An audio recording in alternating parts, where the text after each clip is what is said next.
Hello students, I'm Ajipal sir from Vivekananda Senior Secondary School, Bani.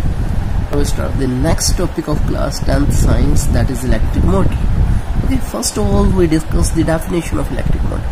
Electric motor, it is a device. Okay, ये क्या होता है? एक device होता है that convert electrical energy into mechanical energy. Okay, electric motor क्या करता है? इलेक्ट्रिकल को मैकेनिकल में चेंज करता है, और मोटर क्या करती है? Mechanical energy into electrical energy में चेंज करती है. ओके, तो ये दोनों की डेफिनेशन आपने कंफ्यूज नहीं होना दोनों में. ओके, इलेक्ट्रिकल टू मैकेनिकल, क्योंकि हम बिजली खुद देते हैं ना मोटर को, और फिर वो रोटेट करती है तो मैकेनिकल एनर्जी प्रोड्यूस होती है. ओके, तो हम स्टार्ट करते हैं अब इस कॉन्सेप्ट के बारे में. सबसे पहले हम इस कॉन्सेप्ट का क्या करेंगे? डायग्राम बनाएंगे. ओके, बाद में बाकी कुछ डिस्कशन करेंगे. First of all we make the diagram. Okay, तो डायग्राम के अंदर आपने क्या बनाना है? देखो, सबसे पहले आपने बनाना है दो मैग्नेट. ओके, दो मैग्नेट बनाने आपने. फर्स्ट मैग्नेट, यहाँ पे दूसरा मैग्नेट. ओके, ये आपका दो मैग्नेट. एक को लिख देना आपने S, एक को लिख देना N और S. दोनों मैग्नेट हो गए आपके. इन मैग्नेट के बीच में आपने क्या करना है? कोयल प्लेस करनी है. ओके, एक कोयल आपने फिक्स करनी है.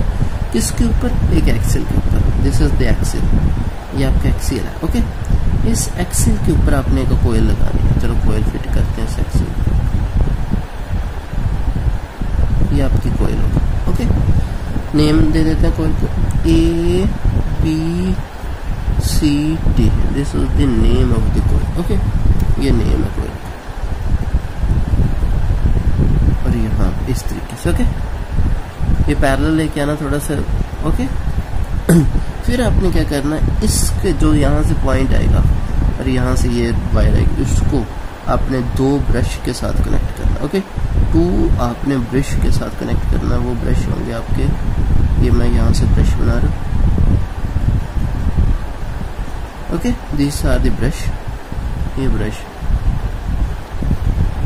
इसको एक को B1 बोल दो, एक यहाँ पे ब्रश बना दिया B2. Okay, this is the B2 brush. ये आपने दो ब्रश बना. और ये जो हाफ साथ में रिंग लगी हुई है, इसको आपने स्प्लिट रिंग बोलना, क्योंकि आधी रिंग है ना, ये स्प्लिट रिंग. ये R1 रिंग होगी, ये R2. Okay, these are split rings. Okay, इनको स्प्लिट रिंग्स बोलते. अब आपने क्या करना है? यहाँ से उसको इलेक्ट्रिसिटी प्रोवाइड करवाना. चलो हम इलेक्ट्रिसिटी, यहाँ पे नेगेटिव टर्मिनल हो गया, ये पॉजिटिव टर्मिनल. अब आपको पता है करंट किधर से किधर मूव करता है? पॉजिटिव से नेगेटिव किधर. पॉजिटिव से करंट जाएगा इस तरीके से, इधर से इधर जाएगा. नेक्स्ट करंट यहाँ पे जाएगा, फिर यहाँ पे आएगा. ओके, इस तरीके से करंट मूव करेगा, फिर यहाँ से होता हुआ वापस आएगा. ओके, इस तरीके से ये आपका नेगेटिव हो जाएगा, ये आपका पॉजिटिव टर्मिनल. इतना आपको समझ आ गया होगा. ओके, ये आपका बीच में एक्सिल था. एक्सिल के ऊपर ये अब क्या करेगी? रोटेशन स्टार्ट करेगी. ओके, अब यहाँ पे इसका होगा रोटेशन. ओके, अब वो हम इसके अंदर डिस्कस करेंगे अच्छे से. ओके, कैसे रोटेशन होगा, क्या होगा. आपको इतना इसका डायग्राम समझ आ गया होगा. दिस इज द कोयल, इसको आर्मेचर कोयल बोलते हैं. ये आपका एक्सिल हो गया, इसके ऊपर ये वाउंड होती है. ओके, और ये आपस में रोटेशन शुरू करती है, और ये यहाँ से ब्रश से कनेक्ट होती है. Connect mean to say that ये बिल्कुल कनेक्ट नहीं होती, मतलब रोटेट करती करती कनेक्ट ही रहती है. रोटेट भी करती है साथ में, और फिर भी कनेक्ट रहती है. मतलब ये ऐसे जुड़ी, ऐसे लगी होती है, ऐसे ऐसे रोटेशन भी हो रही है साथ में, और साथ में ऐसे ऐसे कनेक्ट भी हो रही है. ओके, इस तरीके से यहाँ पे कनेक्ट रहती है. अब इसका हम सबसे पहले क्या करते हैं? इसकी प्रिंसिपल डिस्कशन करते हैं कि क्या इसका प्रिंसिपल क्या है, फिर इसकी कंस्ट्रक्शन देखिए. क्या प्रिंसिपल? चल प्रिंसिपल पढ़ते हैं. When a current carrying coil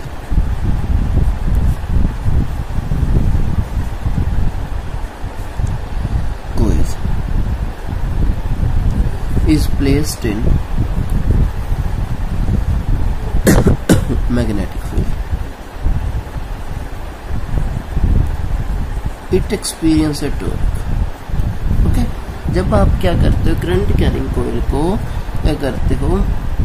two equal और अपोजिट मैग्नेट के अंदर फोर्स रखते हो तो उसके ऊपर एक टॉर्क लगती है, फोर्स लगती है, जिससे वो कंटिन्यूसली रोटेशन शुरू कर देता है। मैं सिंपल आपको करवा रहा हूँ। And current carrying coil is placed in a magnetic field, it experience A torque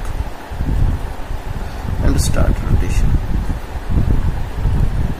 It experience a torque and start rotation.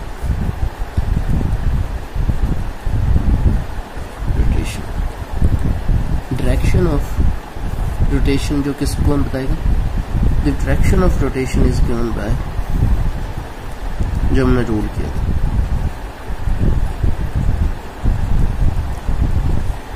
is given by Fleming left hand. बताया था ना फ्लेमिंग लेफ्ट हैंड रूल, दोबारा discussion कर लेते हैं Fleming left hand rule को यहाँ से थोड़ा सा। ओके, मैं थोड़ा सा आपको फ्लेमिंग लेफ्ट हैंड रूल बताता हूँ। देखो एक तो फ्लेमिंग लेफ्ट हैंड रूल के अंदर मैंने आपको एक ट्रिक भी बताई थी। जो आपका थंब होगा वो क्या बताएगा? फोर्स के बारे में। ओके, कि किस तरफ फोर्स लग रही है, मोशन किस तरफ हो रहा है। आपकी जो फर्स्ट फिंगर होगी, फर्स्ट फिंगर वो आपकी क्या बताएगी? मैग्नेटिक फील्ड के बारे में। ओके, मैग्नेटिक फील्ड के बारे में। और आपकी मिडिल फिंगर क्या बताएगी? करंट के बारे में। ओके, तो ये आपका रूल होता है। ओके, चलो अब हम क्या करते हैं, नेक्स्ट कंस्ट्रक्शन डिस्कस करते हैं। Okay, now we will discuss the construction of. Construction के अंदर हम क्या करते हैं, इसके पार्ट्स डिस्कस करते हैं वन बाय वन। ओके, तो पार्ट डिस्कस करेंगे तो ही हमें अगर वैसे थ्योरी में डिस्कशन करेंगे वो भी चल जाएगा, बट तो पार्ट्स से हमारी कंस्ट्रक्शन के एक तो क्या कहेंगे, मार्क्स ज़्यादा मिलेंगे। ओके, तो हम लिखते हैं the main parts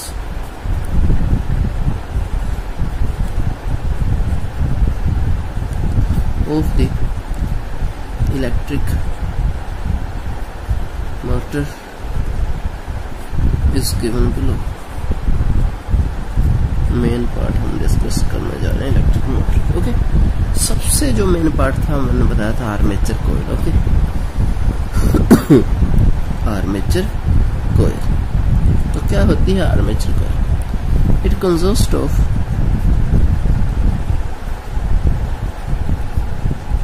rectangular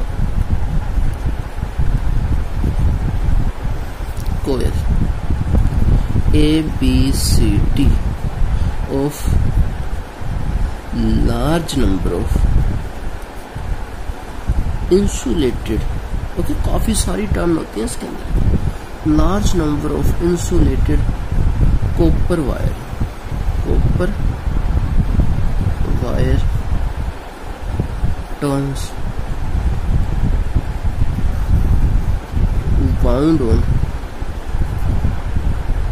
wound over a soft iron core। Okay, soft iron core के ऊपर वाउंड होती है और ये एक एक्सल के ऊपर फिक्स की जाती है ताकि वो रोटेशन स्टार्ट करते। ओके, ये भी लिख रहे हैं, it is fixed on an axle. एक एक्सल के ऊपर फिक्स होते हैं, विच कैन बी, जो रोटेशन कर सकते हैं, which can be rotated from outside. जो आप आउटसाइड से भी रोटेशन कर सकते हो, क्योंकि आउटसाइड जो उसके क्या लगी होगी, अगर मोटर पंख लगाने हैं तो वो भी आउटसाइड हो सकता है, मतलब उसको आउटसाइड से भी रोटेशन कर सकते हो। And so as to rotate the coil inside, the coil inside से भी रोटेशन कर दो with the help of current and magnetic field। Current और मैग्नेटिक फील्ड दोनों अगर एक साथ लगेंगी तो रोटेशन शुरू करते हैं। समझे कि ये आपकी फर्स्ट हो गया आर्मेचर कोइल। ओके, नेक्स्ट हम इसका देखते हैं फील्ड मैग्नेट। ओके, कि जो उसके ऊपर दो मैग्नेट लगाए थे। ये देखो मैंने किस किस की डिस्कशन की है, इसकी और इस एक्सल की, ये दोनों की डिस्कशन हमने कर ली है।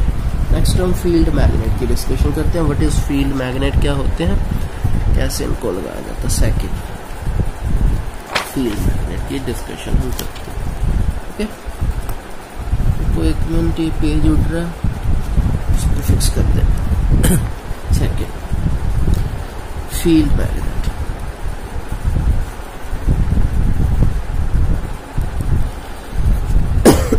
it is a very strong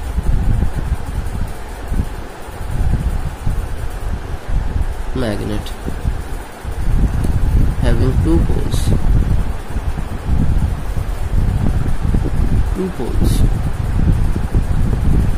north and south.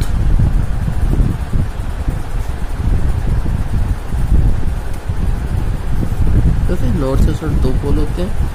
जो कोयल होती है तो कोयल ABCD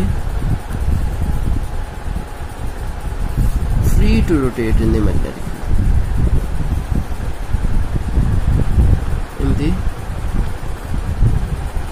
मैग्नेटिक फील्ड के अंदर फ्री टू रोटेट होती है। ओके, ये आपके फील्ड मैग्नेट के बारे में डिस्कशन होगी। नेक्स्ट हम डिस्कशन करते हैं स्लिप। हमारी जो उसके अंदर कौन सी रिंग्स लगी थी, स्लिप रिंग लगी थी या स्प्लिट रिंग लगी थी, ये आपको पता होना चाहिए। ओके, एक होती है स्प्लिट रिंग, एक होती है स्लिप रिंग। ओके, दो तरह की रिंग्स होती है। अगर आधी रिंग है तो वो स्प्लिट होगी, अगर पूरी रिंग है तो वो स्लिप होगी। हमारे लगी थी स्प्लिट रिंग्स। ओके, चलो, इट कंसिस्ट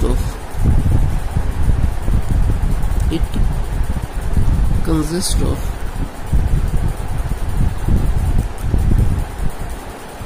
hollow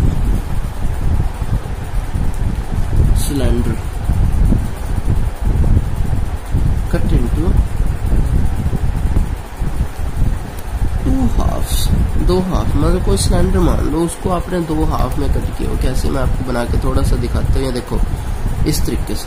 देखो, ये आपका सिलेंडर था, आपने क्या किया, इसको दो हाफ के अंदर कनेक्ट किया हुआ ऐसे करके। ओके, ये देखो ऐसे करके,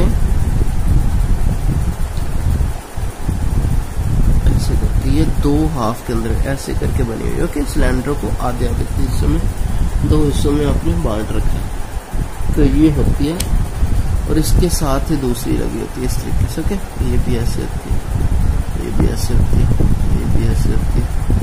ओके, ये देखो दो सिलेंडर हो गए ना, हाफ काटे हुए सिलेंडर, और यहाँ पे क्या हो गए, ब्रश लगे होते हैं। कि यहाँ पे ब्रश होगा, एक यहाँ पे ब्रश होगा। ओके, तो इस तरीके से ये सेपरेट रिंग होती है। It consists of hollow cylinder called into two hollow, two, इसमें कट हुए two halves, दो हाफ में R1 and R2 well insulated from each other, एक दूसरे से अलग अलग रहते हैं। insulated, well insulated from each other। Okay, अब जिनके दो एंड होते हैं R1 और R2 के, दोनों को क्या किया जाता है, आगे किससे जोड़ा जाता है, ब्रश से जोड़ा जाता है। ओके, ये हम आगे डिस्कशन करेंगे। ओके, लिख लेते हैं, the two ends of each other connected to carbon brushes B1 and B2 से जोड़ा जाएगा। ओके, चलो हम ब्रशेस के बारे में यहाँ पे लिखते हैं। देखो इधर फोर्थ पॉइंट हो गया ब्रशेस। ओके, ब्रशेस के बारे में पता होना चाहिए कि ब्रशेस से कैसे जोड़ा जाता है। Okay, the two conducting stationary brush, ये कंडक्टिंग होते हैं, टू कंडक्टिंग और फिक्स रहते हैं अपनी जगह पे। Stationary brush B1 and B2 are kept, okay, press होते हैं separately to R1 and R2, दोनों R1 और R2 के साथ जुड़े रहते हैं। ओके, और जो इसका आउटर एंड होता है वो किसके साथ जुड़ा होता है? करंट के साथ, external and. Okay, outer inner and तो R1 और R2 के साथ, outer and connected with external circuit के साथ। ओके, ये मैंने आपको सब कुछ समझाया। इसके अंदर मैं दोबारा थोड़ा सा रिपीट कर दूं। ये क्या है? आर्मेचर कोयल जो एक्सियल के ऊपर वाउंड होती है। ओके और फ्री टू रोटेशन होती है। ओके, रोटेशन कर सकते हैं। ओके, काफी सारी इसकी टर्न होती है। ये दो मैग्नेट हो गए। अब इनके जो एंड होते हैं कोयल के रिंग्स के साथ अटैच होते हैं। रिंग्स होती हैं दो हाफ। ओके, सिलेंडर की तरह शेप होती है इनकी। ओके, दो सिलेंडर की तरह शेप बनी होती है, हाफ सिलेंडर की। ये दोनों रिंग्स क्या करती हैं? इनके साथ अटैच रहती हैं।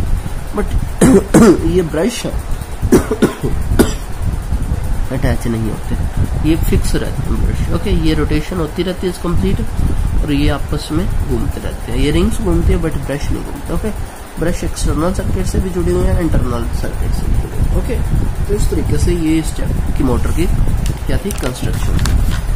नेक्स्ट हम इसकी वर्किंग जो है डिस्कशन करेंगे, वो हम नेक्स्ट क्लास के अंदर डिस्कशन करेंगे। ओके, वर्किंग हम नेक्स्ट इसकी डिस्कशन करेंगे। I hope you will understand this concept. Take care, stay home, stay safe.